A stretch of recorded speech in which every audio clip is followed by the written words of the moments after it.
kendo kila na kina property Ruto kosa CS ya tatu nondo wa series of events ila sio kete kumabata Rigathi Gachagua nondo ni enesa fourth block ya 10 million ya Mount Kenya ni yapi na in desperation kwanza enda kwa nya Mount Kenya East na Mount Kenya West na idea si ya faili no ni ila idea embu ende kwa kiwe isi ya disapprove ya kwenda kwa nya West na East oka aniba deputy president Kidiki kukenda weza ya bado no keep Mount Kenya nesini nine oka ege ama CS ya tatu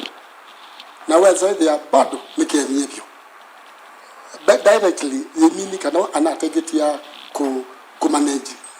rikiji na kumumina kisiasa katika Mount Kenya lakini yaema finally nimoni yeno sie mungiki na pamoja maina ikenda weza na mati ma created terror kila batu nimoni ende malikile kwa Pastor Docas Boya na Kunyeri moga menando maana ile na malika maana ngamba yende kwa sababu ya you is desperate is using all cards ikenda weza ya Mount Kenya nondo ne 14 block ina munangete kula na munangete 47% of kudela wakwati ikenda vite is actually regretting niki wale kidi nondo you after month wewe kutumeta kazi hizo ndio